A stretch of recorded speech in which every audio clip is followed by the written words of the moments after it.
Welcome back. Today we're doing chapter 5, lesson 8. This is 7th grade math, and we are factoring linear expressions.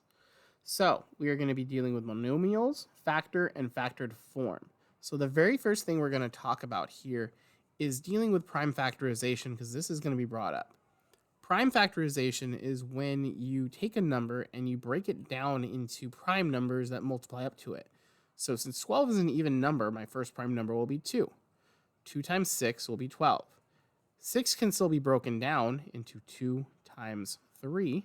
And I'm going to bring that 2 down. Therefore, 12's prime factorization is 2 times 2 times 3, which means 2 times 2 is 4, times 3 is 12.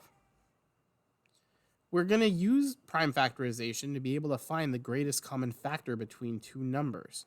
So, for example, 12 and 8. We want to find the greatest common factor between the two of them. Once again, 12 was broken up into 2 times 6. 6 was broken up into 2 times 3. And bring down the 2. So 12's prime factorization is 2 times 2 times 3. And we're going to undo that so that it circles it a little bit better. On this side, 8 is broken down into 2 times 4 because 8 is also a even number. 4 will be broken down into 2 times 2, and we bring down the 2, and 8 is going to be 2 times 2 times 2. Now, in order to find the greatest common factor between the two, we pair up ones that they have in common. So this 2 and that 2 are paired up. Use a different color. That 2 and that 2 are paired up. That 3 does not have a pair. That 2 does not have a pair. So their greatest common factor between the two of them would be 2 times 2, which equals 4. 4 is the greatest common factor, or the biggest number that can go into 8 and 12. We need this information to be able to solve the remainder of this lesson.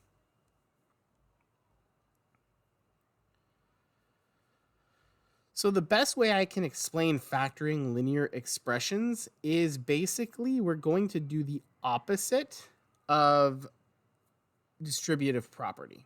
Now, we'll talk more about that later. Let's get into the vocab. A monomial is a number or variable or a product of a number and one more variable. So monomials here is 25x, 40x. Not monomials. X plus 4, 40x plus 120. So basically, it's something that's by itself or a number with a variable that is being multiplied.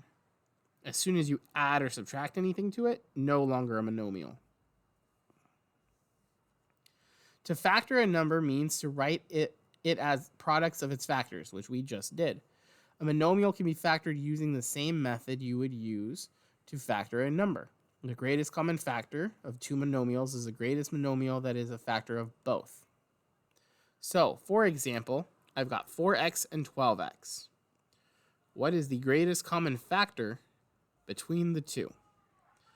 I'm going to go ahead and ignore the x for now, and I'm just going to break these down. And 12 again makes an appearance, and we've kind of memorized what the prime factorization of 12 is.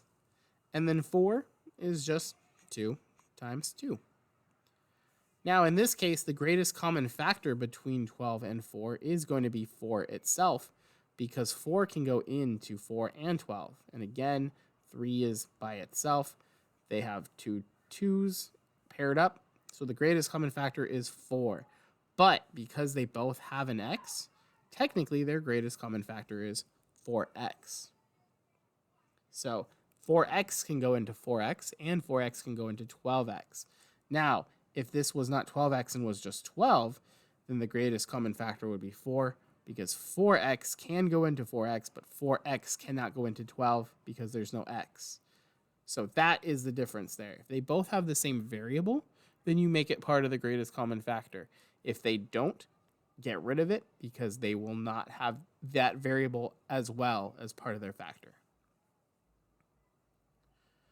The reason why we do this is to be able to factor an expression. So for example, factoring linear expressions. Let's say 8x plus 4y. 8x plus 4y. We want to factor it, meaning we're going to put something in parentheses and a number outside. So if I multiply that number inside, it would make 8x here, and another one would make 4y here.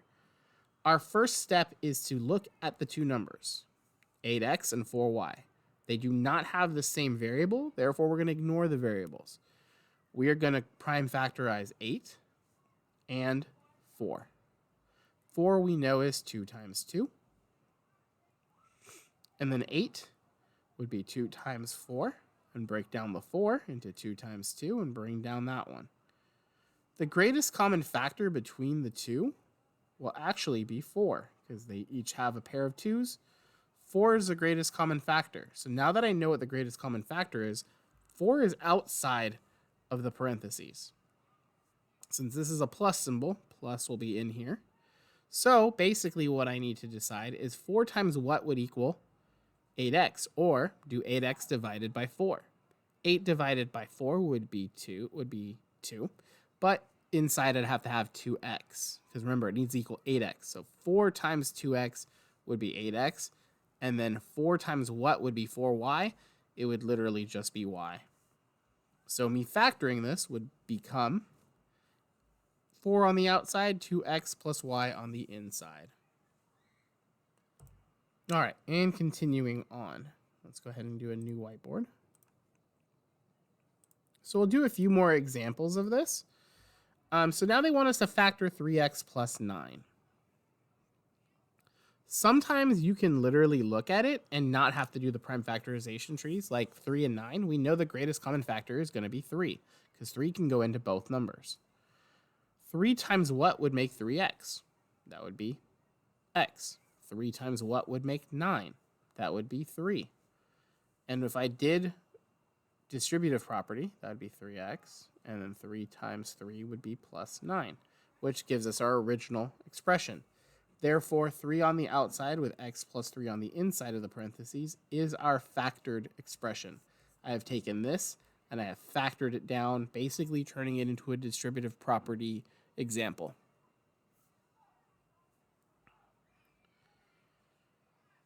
All right.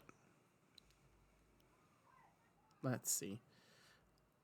Let's do these ones and we'll call it a video. We have 4x minus 28. Now, sometimes you can do this and look. Can 4 go into 28? I know 4 goes into 24 6 times, so 7 times would be 28. So yes, 4 can go into both numbers and I don't have to do prime factorization tree. I know that the lowest number can go into both. So 4 will be on the outside. And I put the minus symbol in the middle because this is minus 28. So 4 times what would equal 4x? It would just be x. 4 times x would be 4x. And then 4 times what would be 28? We already said it was 7. Therefore, this is my factorized version of that one. Next question.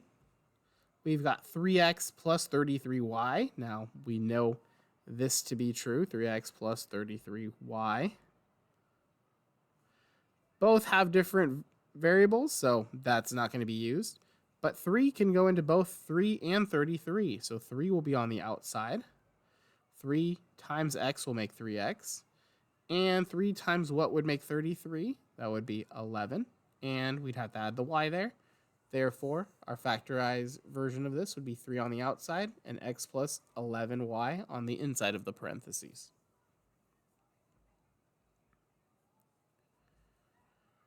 And our last example, 4x plus 35. Now, this is going to be one of those times where you're going to have a weird answer, and that is the answer it cannot be factored, because we're going to prime factorize both of them. That would become 2 times 2. And then 35 would be 5 times 7. And those are both prime numbers, so I'm done. Notice, this has 2 and 2. This has 5 and 7. There are no common factors at all. Therefore, the answer to this problem is it cannot be factored, because they do not have any common factors. So I can't do that problem. It cannot be factored out. 4 does not have any common factors with 35. Nothing that goes into 4 or 4 itself can go into 35 evenly. Therefore, I cannot make this into a factored expression because it's already as simple as it can be. All right. That's it for this lesson and this chapter as a whole. So if you need any help, comments, concerns, whatever, you guys know how to reach me either on the channel via comments, or you can send me a message on Teams if you know me personally. Otherwise, this is Mr. P, and I'll see you guys on the next chapter.